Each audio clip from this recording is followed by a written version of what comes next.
اسلام کے جو بنیادی مقاصد علماء نے بیان فرمائے وہ یہ ہیں کہ نزول شرائع یعنی اللہ تعالیٰ کی شریعتیں جو اتری ان کے پیچھے 5 مقاصد ہوتے تھے. ٹھیک ہے.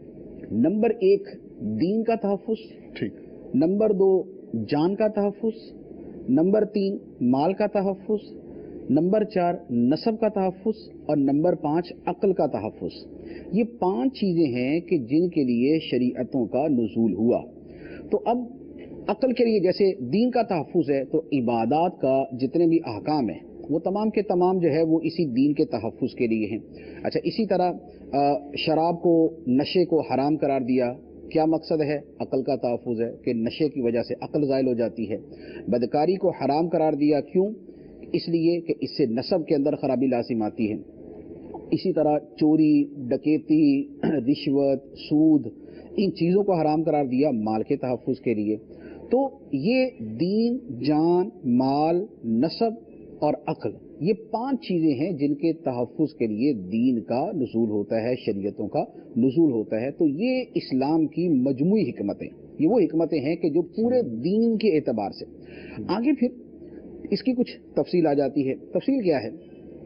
تفصیل یہ ہے کہ اب ہم جو دینی احکام ہیں ان کو 2 حصوں میں تقسیم کر دیں.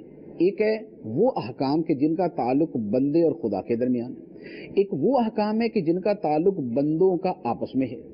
اب جن کا تعلق پہلوں کو حقوق اللہ کہا جاتا ہے دوسرے احکام کو حقوق العباد کہا جاتا ہے.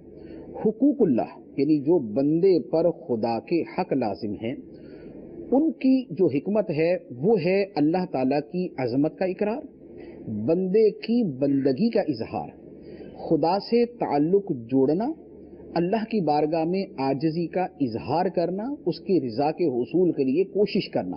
یہ وہ چیزیں ہیں کہ جو مجموعی طور پہ حقوق اللہ کے پیچھے ہوتی. اب حقوق العباد کا بڑا واضح معاملہ ہے.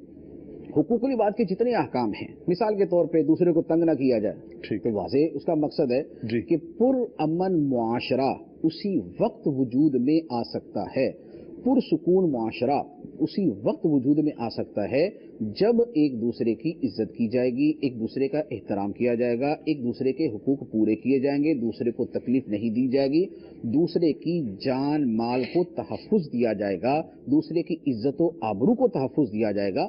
تو اس وقت حقوق العباد پورے ہوں گے پرسکون اور پرامن معاشرہ وجود میں آ جائے گا. تو اب دیکھیں یہ 2 پہلو تھے. حقوق اللہ کے اعتبار سے جو حکمتیں ہیں وہ اور ہیں حقوق العباد کے اعتبار سے جو حکمتیں ہیں وہ اور ہیں. پھر آگے اس کی مزید ہم تفصیل میں تو جا سکتے ہیں لیکن وہ کافی ڈیٹیل ہو جائے گی. حقوق اللہ میں اب نماز کی حکمتیں جدا ہیں روزے کی جدا ہیں زکوٰۃ کی جدا ہے حج کی جدا. دوسری طرف جو ہے وہ رشوت چوری ڈکیتی کی حرمت کی وجوہات اور ہیں سود کی حرمت کی وجوہات اور ہیں اس کی حکمتیں اور ہیں. تو یوں ہم کہہ سکتے ہیں کہ دین کی جو حکمتیں ہیں دین کے جو مقاصد ہیں ایک ہے بذات خود دین کے اعتبار سے جو میں نے عرض کیا جان مال عقل نسب اور دین کا تحفظ یہ مجموعی طور پہ شریعتوں کے نزول کا مقصد. آگے پھر حقوق اللہ ہیں حقوق العباد ہے پھر یہ کیٹیگری بن جاتی. پھر حقوق اللہ کے نیچے احکام کی تفصیل ہے اور حقوق العباد کے اعتبار سے نیچے احکام کی تفصیل ہے. تو یوں ہر کے اعتبار سے جدا جدا حکمتیں اور مقاصد دین کے سامنے آتے ہیں.